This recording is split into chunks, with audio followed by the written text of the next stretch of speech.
할렐루야. 예, 오늘 예배 오신 여러분들 정말로 환영합니다. 우리 옆에 계신 분들에게 좀 인사했으면 좋겠는데요. 오직 믿음으로 은혜로 구원받습니다. 오직 믿음으로 은혜로 구원받습니다. 그러니까 지금 여러분들이 인사한 이 구절에 오늘 설교 내용이 다 들어있어요. 여러분들이 뭐로 구원받는다고요? 예, 은혜로, 믿음으로 구원을 받습니다. 그래서 여러분들이 다른 것으로 구원받는 게 아니고 오직 예수 그리스도를 믿는 믿음으로만 구원 얻고요. 또 우리의 능력과 우리의 힘이 아닌 예수 그리스도의 은혜로만 구원을 얻는다라는 이 사실을 날마다 기억하셔야 돼요. 그래야 우리가 교만해지지 않고요. 그래야 하나님의 은혜로 살아갈 수 있고 그래야 하나님만 바라보며 걸어나갈 수 있다라는 사실을 여러분들 꼭 기억하시기 바랍니다. 여러분 한 주간 동안 잘 지내셨습니까? 예, 저는 요즘에 너무너무 좋아요. 여름이 벌써 7월 오늘이 10일입니다. 그죠? 이제 그러면 제가 볼 때는 8월 달까지가 여름이라고 생각할 때 50일밖에 안 남았는데 근데 아직도 밤에 시원해요. 새벽에 새벽기도 나올 때 너무 시원해서 너무 맨날 감사하고 있어요. 그래서 이제 이렇게 가다 보면 한 달 정도만 고생하면 되지 않을까, 여름에. 그걸 생각하니까 막 기쁜 거예요. 야, 한 달만 고생하면 여름 끝나겠구나. 저만 그런가요? 뭐 저는 여름을 워낙 안 좋아해가지고 더위를 못 견뎌야 하기 때문에 어쨌든 그래서 너무 감사한 하루하루를 보내고 있습니다. 지난주에는 사도행전 15장의 배경에 대해서 좀 말씀을 드렸어요. 이방인의 할례 문제에 대해서 이 공의회에서 나누었던 이야기들을 잠깐 말씀을 드렸습니다. 기독교로 개종한 이 유대인들이 여전히 구원에 무엇이 필요하다? 할례가 필요하다라는 그런 생각을 기독교로 개종한 유대인들이 여전히 가지고 있었다라는 거예요. 율법을 지키지 않으면 구원을 얻지 못한다라는 것이 그들의 생각 속에, 그들의 이 마음 속에, 그들의 삶 속에 그것이 완전히 이렇게 내재되어 있었다라는 것이죠. 그런데 그런 유대인 개종자들이 교회 안으로 가만히 들어와서 그런 거짓 증언을 퍼뜨리기 시작합니다. 그래서 교회를 혼란하게 하고 교회가 위기 가운데 위태하게 되는 모습을 보게 되죠. 근데 오늘날 교회 안에도 가만히 들어오는 이 거짓 형제들이 있다라는 거예요. 얼굴은 멀쩡한데 마음은 이미 이단에 빠지거나 다른 것에 모든 마음이 다 거기에 맞춰져 가지고 어떻게든 혼란스럽게 하고 어떻게든 나눠지게 하고 어떻게든 하나님을 사랑하는 그 마음을 깨트려 놓는 것, 그것이 거짓 형제들이 하는 역할이라는 것이죠. 그래서 그것에 속지 않기 위해서는 우리가 진리의 말씀 가운데 서서 우리가 그 진리의 말씀으로 무장을 하고 바른 교리 위에 서 있어야 하고 그 바른 교리가 무엇인지 분별할 줄 알아야 한다라는 말씀을 드렸습니다. 그리고 바울과 바나바의 이 가르침과 유대로부터 내려온 사람들의 이 가르침이 다를 때 바울과 바나바는 어떻게 했다 그랬죠? 그들과 타협하지 않았다라고 말씀드렸습니다. 변론과 다툼을 계속해서 지속하다가 결국은 그들에게 무엇도 내어주지 않았다라는 거예요. 그러니까 잘못된 것에 대해서는 양보하거나 타협해서는 된다 안 된다? 안 된다라는 거예요. 물론 할 수만 있다면 우리가 손해를 보고 양보하는 것 좋습니다. 기독교인이라면 때로는 양보도 하고 때로는 손해도 볼 줄 아는 그런 여유롭고 넉넉한 마음이 필요하죠. 그러나 진리에 있어서만큼은 어떻게 합니까? 절대로 양보하거나 타협해서는 안 된다라는 것이 바로 제가 지난주에 말씀드렸던 부분이에요. 그래서 여러분 이렇게 하면서 마무리할 때 서로 환영해주고 기뻐해주면 참 좋을 텐데 여전히 이방인들을 향해서 어떤 발언을 했습니까? 할례를 주고 모세 율법을 지키는 게 마땅하다라는 것으로 마무리를 하게 되는 것을 보게 되죠. 그래서 우리가 꼭 기억해야 할 것은요, 이 구원은 전적으로 뭐로 받는다고요? 하나님의 은혜로 받는다라는 것을 제가 강조하고 마쳤습니다. 그래서 하나님께 달려있다라는 거예요. 인간의 행위가 아니라 여러분들의 공로가 아니라 여러분들이 무엇을 잘해서 하나님이 너 이거 잘했으니까 내가 구원을 이거 줄게 라는 것이 아니라 우리의 공로는 없어요. 우리는 받을 만한 자격이 없는 사람들입니다. 그런데 그럼에도 불구하고 어떻게 하세요? 하나님이 전적으로 은혜로 주시는 거예요. 이게 구원의 메시지라는 것입니다. 그래서 오직 믿음으로만 구원을 얻게 되고 우리가 어떤 율법의 행위로나 아니면 우리가 어떤 것을 잘해서 어떤 것을 하나님한테 잘 보여서 하나님이 기뻐하시는 어떤 걸 잘 감당해서 구원을 얻는 것이 아니다라는 거예요. 그래서 행위 구원이 아니라는 거예요. 오직 믿음으로만 은혜로만 구원을 얻는다라는 것이 이 기독교의 핵심 내용입니다. 그래서 오늘도 이 부분에 대해서 좀 말씀을 드릴 거예요. 그러면서 우리는 그래서 구원에 이룰 수 율법의 행위나 우리의 어떤 것으로는 구원에 이룰 수 없다라는 것이 지난주 마지막 결론에 도달했던 부분이 바로 이 부분이었습니다. 오늘은요, 이 공의회가 소집되어서 오랜 시간 동안 열띤 토론이 이제 진행되고 변론이 계속해서 진행되는 것을 보게 됩니다. 계속해서 이렇게 서로 토론이 되고 서로 막 뭐 논박을 막 하면서 무엇이 맞다, 무엇이 틀리다 서로 이야기했겠죠. 그런데 이제 나중에 이 변론이 어느 정도 일어난 이후에 베드로가 일어나서 이방인들의 구원에 대한 변론을 펼쳐내기 시작합니다. 그래서 오늘 본문을 통해서 베드로가 어떤 변론을 하고 무엇을 주장했는지 좀 살펴보면서 하나님께서 우리들에게 허락하신 그 은혜가 무엇인지 함께 생각해 보는 시간을 갖기를 원합니다.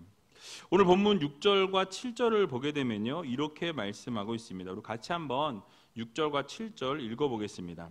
사도와 장로들이 이 일을 의논하러 모여 많은 변론이 있은 후에 베드로가 일어나 말하되 형제들아 너희도 알거니와 하나님이 이방인들로 내 입에서 복음의 말씀을 들어 믿게 하시려고 오래전부터 너희 가운데서 나를 택하시고. 아멘.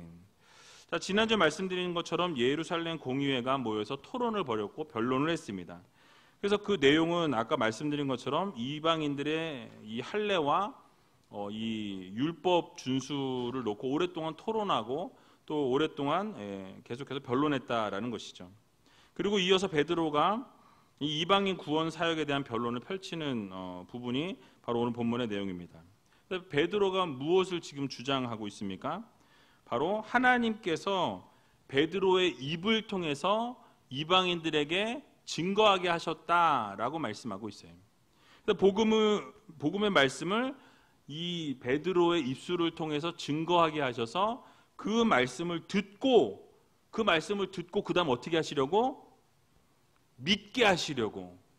그러니까 말씀을 듣고 들어야 뭐가 생겨요? 믿음이 생겨요.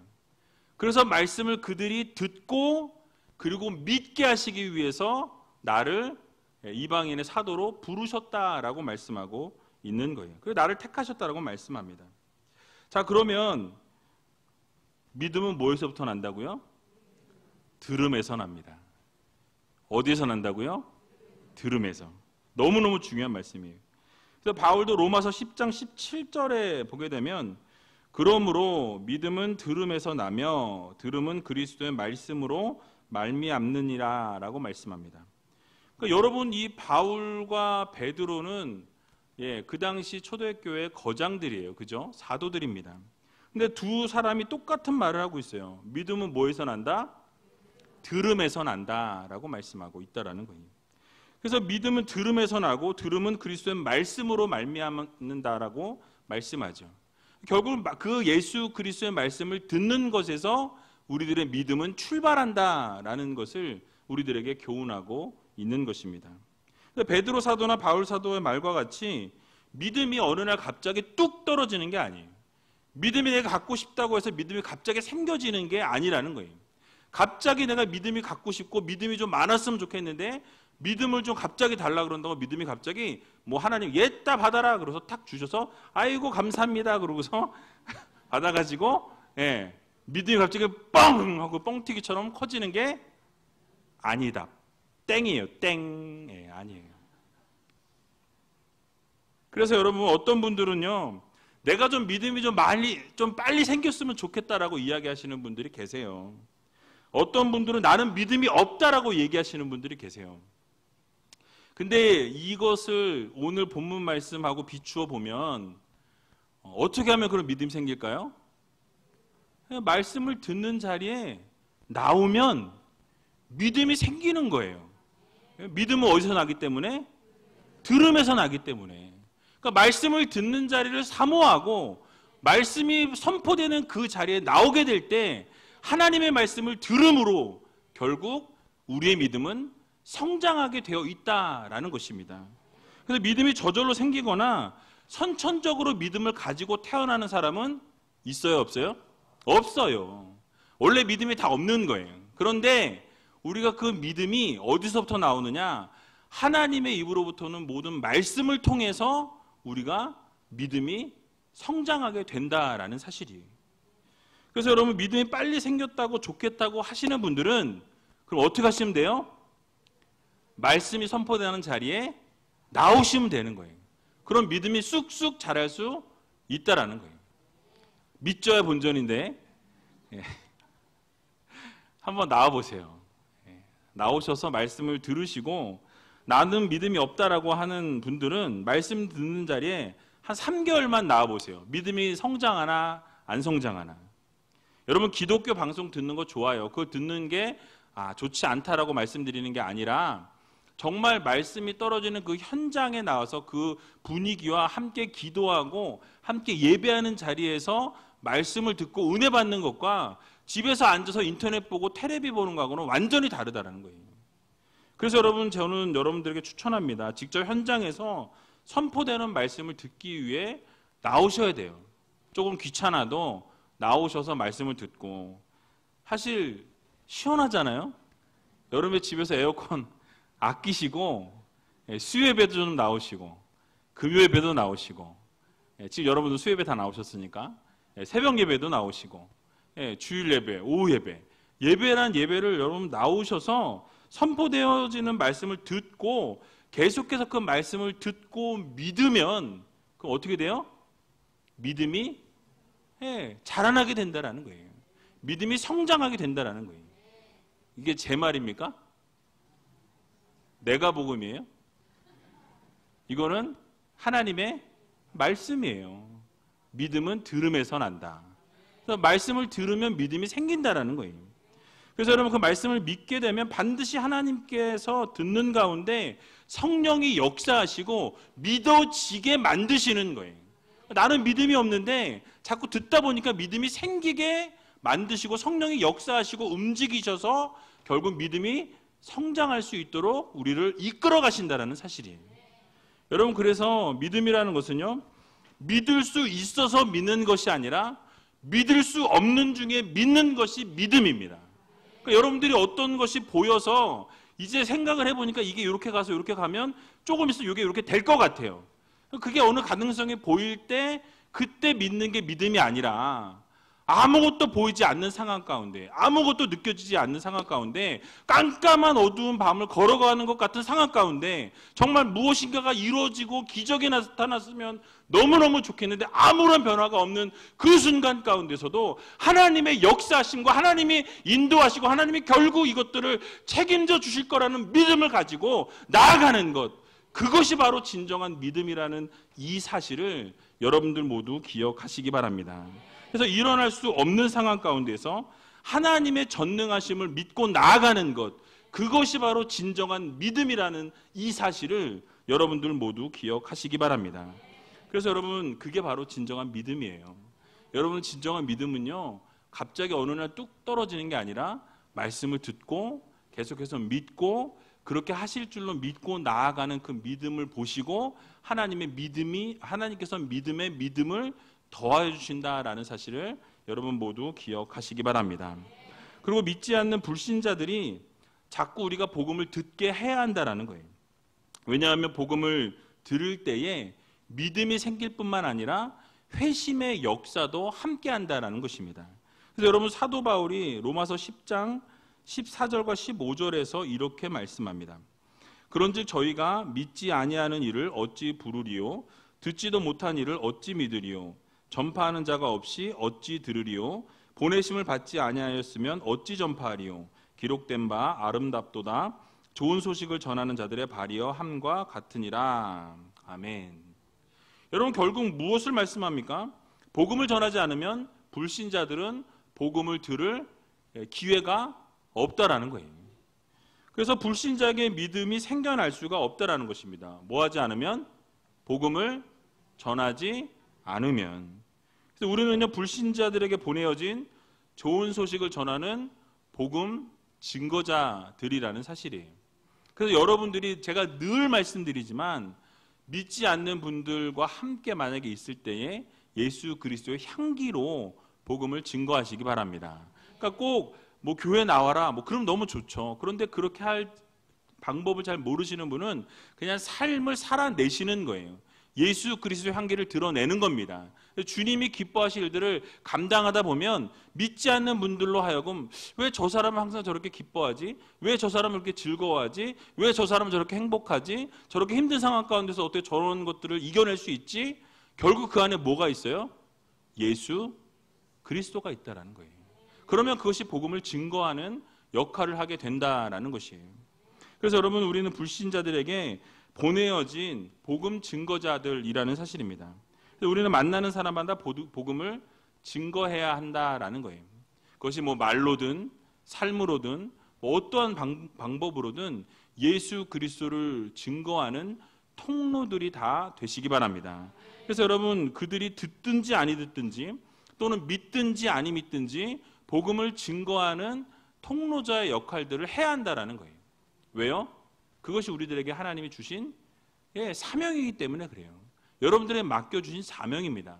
그래서 그 사람이 듣든지 뭐 말든지 아니면 나오든지 안 나오든지 그냥 복음을 증거하는 거예요. 그러면 하나님께서, 성령께서 결국은 어떠한 때가 됐을 때에 결국 하나님께서 반드시 때가 되면 그들을 변화시키고 돌이키시는 때를 만들어주신다라는 거예요. 우리는 알지 못하는 상황 가운데서 어떠한 계기를 주셔서 결국은 변화시키시고 돌이키게 하시는 분이 성령 하나님이시라는 거예요. 그래서 우리는 어떻게 됩니까? 때를 얻든지 못 얻든지 전하라.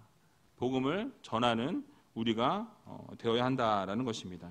그래서 여러분들 주변에 있는 분들에게 복음을 직접 전하시면 너무너무 좋고요. 그렇게 전하지 못하시겠으면 삶으로 하셔도 돼요. 여러분들의 매일매일 삶 속에서 그리스도의 향기를 드러내는, 예전에도 자주 말씀드렸지만 막 싸우고 나서 권사님 갑시다! 절대 이러시면 안 돼요.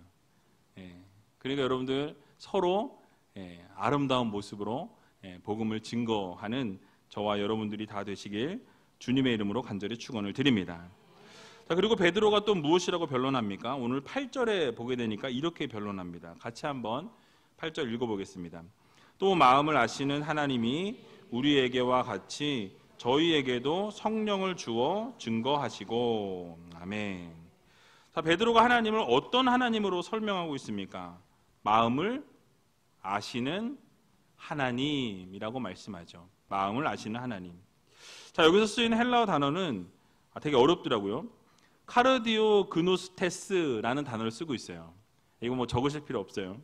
어려운 단어인데 두 단어가 합성된 단어입니다.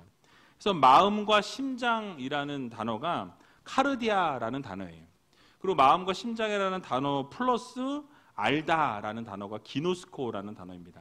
그래서 이 단어가 합쳐져서 카르디오 그노스테스라는 단어가 쓰였는데 문자 그대로 심장 또는 마음을 아는 자라는 그런 의미예요. 그래서 하나님께서는 우리의 심장을 아시고 우리의 마음을 아시고 우리의 뭐 겉모습뿐만 아니라 우리의 마음과 우리의 일거수일투족과 우리의 머리카락도 세신 바 되신 하나님이 우리의 모든 것을 알고 계신다라는 것이죠. 그래서 우리의 중심을 보신다라는 거예요. 그래서 성경은 우리의 모든 것을 다 아시는 하나님이시라고 말씀합니다. 근데 그런 하나님이 구원을 베풀어 주실 때 여러분 잘 생각해 보세요. 우리의 그 중심, 여러분들의 지금 생각, 여러분들의 마음, 여러분들의 그 모든 중심의 생각들을 다 아시는 하나님이 여러분들에게 구원을 베풀어 주실 때 얘는 피부색이 황인족이고 쟤는 흑인이고 얘는 백인이니까 얘한테만 구원을 줘야 되겠다 하시겠습니까? 아니라는 거예요. 그러니까 하나님께서는요, 구원을 베푸실 때에 어떤 민족적인 배경을 보시는 게 아니고 사회적인 배경을 보시는 게 아니라 무엇을 보신다고 말씀하시죠? 네, 중심을 보신다라고 말씀하고 있어요. 우리의 마음을 아시는 하나님. 그러니까 여러분들의 마음을 아시고 여러분들의 생각을 아시고 여러분들이 구원받을 만한 마음과 믿음을 가지고 있는지 보시고 은혜로 구원을 주신다라는 말씀이에요. 그래서 여러분, 하나님께서 그 마음이 어디로 향해 있고 여러분들의 중심이 어디를 향해서 지금 가고 있는지를 하나님이 살피시고 그것을 다 아신 이후에 하나님이 구원의 은혜를 우리들에게 주신다라는 사실이에요. 그럼 무엇입니까? 여러분들의 마음이 어디를 향해 있어야 돼요? 하나님을 향해 있어야 돼요. 그러니까 그래야 하나님이 보시고 여러분들에게 은혜를 주신다라는 말씀이에요. 즉 하나님께서 구원하실 때 이런 할례와 같은 표시를 가지고 구원하시는 하나님이 아니다라는 거예요. 겉으로 보여지는 것으로 율법적인 어떤 행위로 구원을 주시는 게 아니라 우리의 마음과 우리의 생각과 우리의 중심과 우리의 모든 것이 어디를 향해 있느냐, 어디를 바라보고 있는가, 지금 세상을 바라보고 있느냐, 하나님을 바라보고 있느냐, 그 포커스가 어디에 있느냐를 하나님이 보고 계시고 그 중심이 어디 있는지를 보시고 하나님이 판단하셔서 구원을 우리들에게 허락해 주신다라고 말씀하고 있는 것입니다. 그래서 이미 베드로는요, 고넬료 과정을 통해서 하나님이 고넬료 과정 구원하시는 것을 봤어요.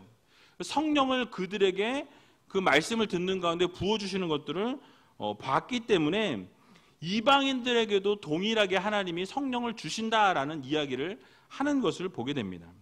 그래서 사도행전 10장 34절에서 35절을 보게 되면요, 이렇게 말씀합니다. 베드로가 입을 열어 가로되 내가 참으로 하나님은 사람의 외모를 취하지 아니하시고 각 나라 중 하나님을 경외하며 의를 행하는 사람은 하나님이 받으시는 줄 깨달았도다라고 말씀하고 있습니다. 하나님이 뭘 취하지 않으시고 외모를 취하지 않으시고, 여기 앉아 계신 분들 중에 외모로 취하면 구원을 받을 분이 마음대로 생각하시고 농담입니다. 여러분, 그런데 이제 하나님이 외모로 취하시는 게 아니라 뭘로 취하시는 거예요? 중심을 보신다라는 거예요. 중심을. 그래서 여러분, 베드로는요, 그곳에서 이 고넬료 가정 가운데에서 하나님의 말씀을 증거할 때 그곳의 모든 사람들이 하나님의 말씀을 듣다가 뭘 받아요? 성령을 받아요. 그곳의 모든 사람이 성령을 받았다라고 성경은 증언하고 있습니다. 그러니까 그곳에 이방인들이 있었는데 그 이방인들 모두가 이 유대 사람들만 구원을 받고 유대 사람들만 성령 받고 유대 사람들만 선택받았는 줄 알았던 베드로 역시 뭐예요? 직접 눈으로 그들이 성령 받는 것을 보게 된다라는 거예요. 그 성령 부어주심을 인해서 놀라게 되고요. 그 자리에 있었던 할례 받았던 유대인들, 많은 유대인들조차도 어떻게 됩니까? 놀라게 돼요. 그러면서 뭘 하죠? 우리가 어떻게 저 성령 받은 자들에게 세례를 주지 않을 수 있겠느냐라고 뭘 베풀어요? 세례를 베풀었다라고 성경은 말씀하고 있다라는 거예요. 여러분, 이것이 얼마나 깜짝 놀랄 일입니까? 그런데 이 베드로가 그 현장에서 자기가 느꼈던 것, 자기가 깨달았던 것, 자기가 봤던 것, 그것을 지금 그대로 증언하고 변론하면서 성령님께서는 중심을 보시는 것이 외모를 보시는 것이 아니다. 모두에게 동일하게 하나님은 성령을 어떻게 하신다? 주신다라는 거예요.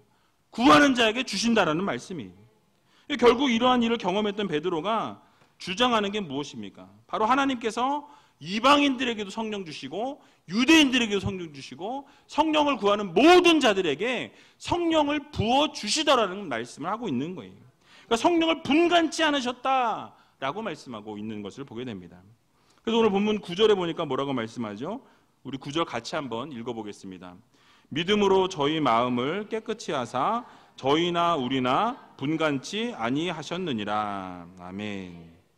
자, 무엇을 말씀합니까? 지금 이방인들이나 우리 유대인들이나 뭐예요? 똑같다라는 거예요. 하나님의 시각에서 볼 때 다르지 않다라는 거예요. 하나님이 성령을 주시니까 이방인들에게도 주시고 유대인들에게도 주시고, 우리가 생각할 땐 우리만 받을 줄 알았는데, 우리가 생각할 땐 우리만 선택받은 줄 알았는데 그것이 아니라는 거예요. 틀렸다라는 거예요. 하나님이 모두에게 똑같이 동일하게 분간치 않으시고 차별이 없으시고 함께 모든 사람들에게 성령을 부어 주시더라라는 말씀입니다.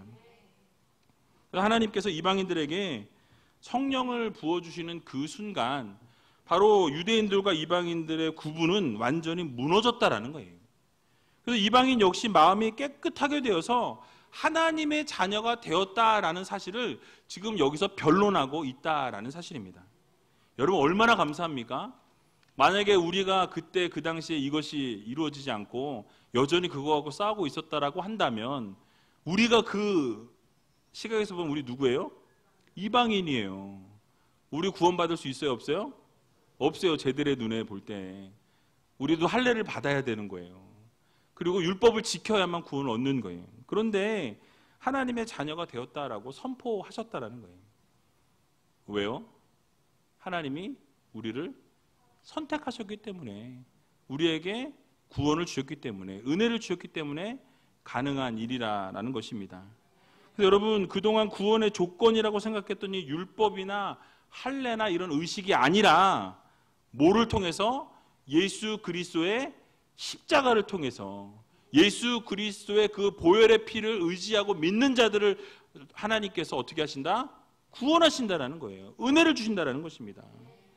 베드로가 강조하고 있는 것은 바로 예수 그리스도를 믿는 믿음으로 구원을 주시는데 차별이 없이 모두에게 주신다 라는 것을 지금 일어나서 변론하고 있다라는 것입니다. 그래서 여러분, 에베소서 2장 11절에서 14절에 보게 되면요, 이렇게 말씀합니다. 우리 이거는 좀 같이 찾아봤으면 좋겠는데요. 에베소서 2장 11절에서 14절 말씀.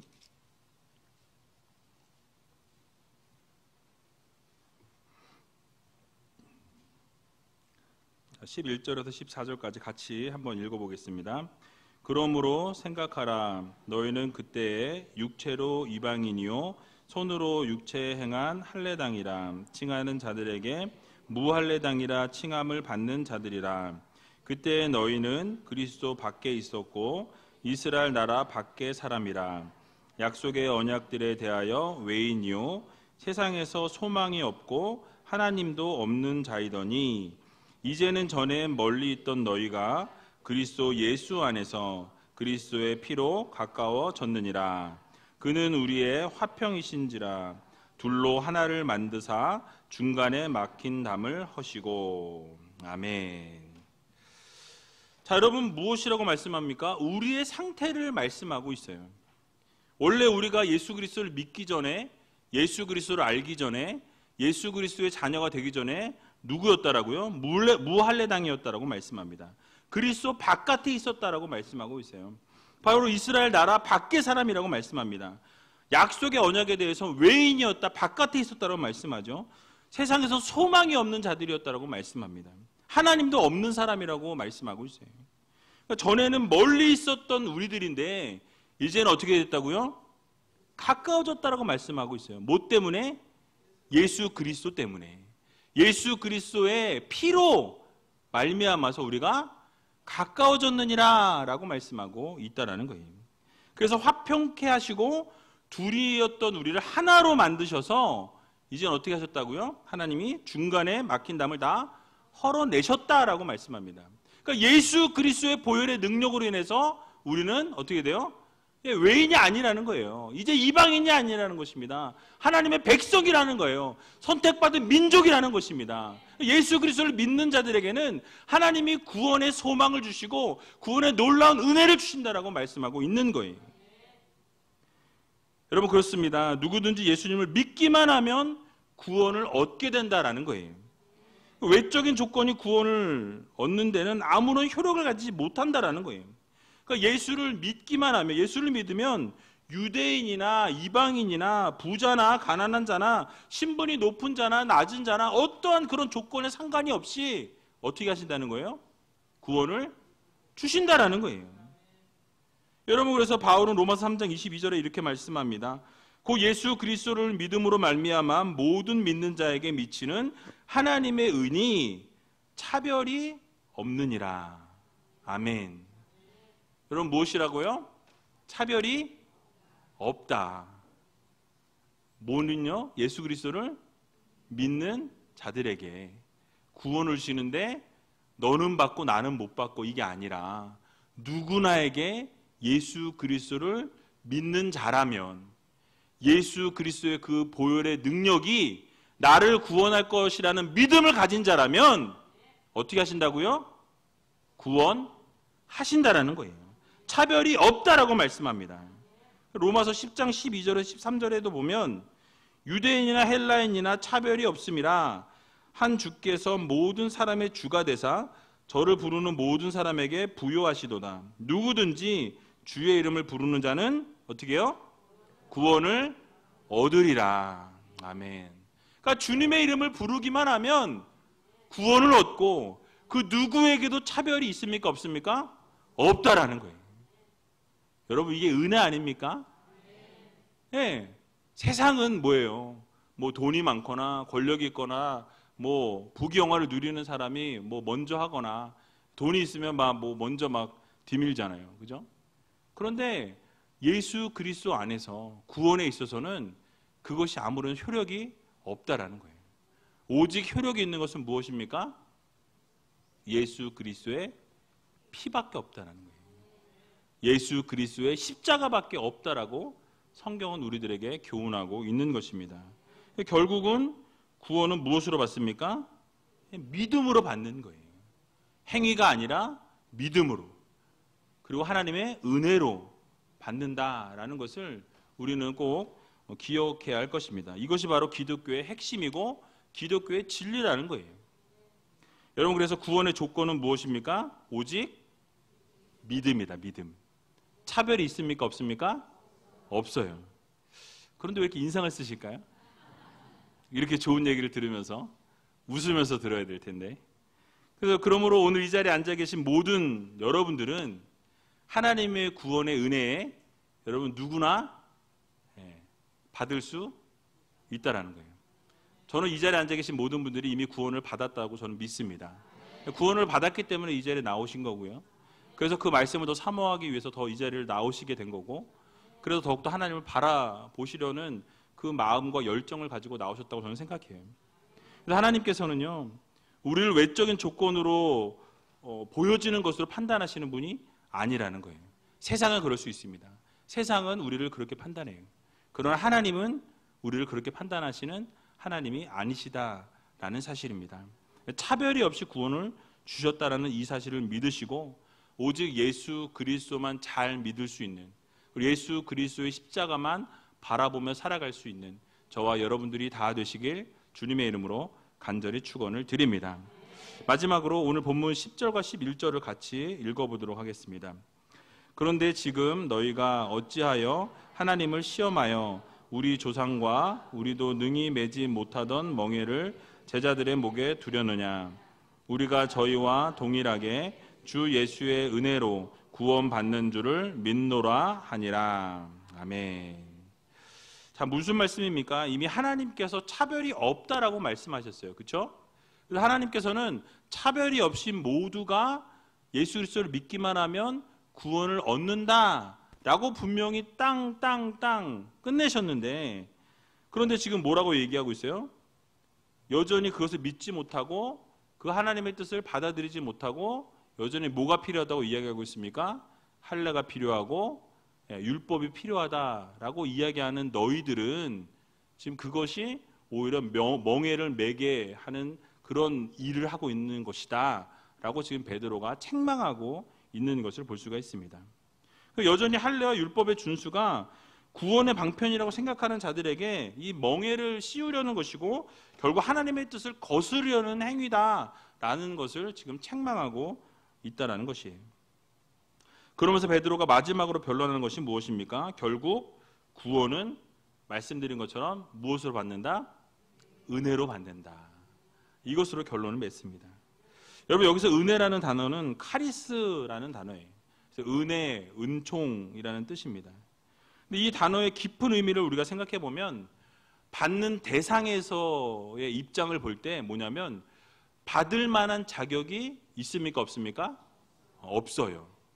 받을 만한 자격이 없는 사람이 받을 만한 자격이 없는 사람인데 주려는 사람이 지금 하나님이 어떻게 하시는 거예요?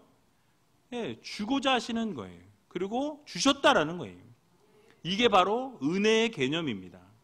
그래서 우리가 받을 만한 자격이 되지 않음에도 불구하고 베푸시는 분이 차고 넘치도록 주시면서 사랑으로 은혜로 부어주신다라는 거예요. 무조건적인 은혜를 주시고자 하는 것을 바로 이 은혜라는 개념이 바로 이런 개념이라는 것이죠. 그러면 우리의 구원도 우리가 율법을 완전히 지키지 못할지라도, 혹시 할례가 없는 이방일지라도, 또는 하나님의 말씀대로 살지 못하고 완벽한 순종을 우리가 이루지 못할지라도, 때로는 하나님이 말씀하신 명령대로 순종하지 못하고 좌절하고 쓰러지고 넘어질지라도, 때로는 정말 하나님이 기뻐하시지 않는 어둠의 세력들의 유혹에 넘어가서 그러한 일들을 행했을지라도 결국 하나님은 무엇으로? 은혜로 우리를 구원하신다는 사실이에요. 그런데 여러분, 어둠의 세력들은 뭘 자꾸 합니까?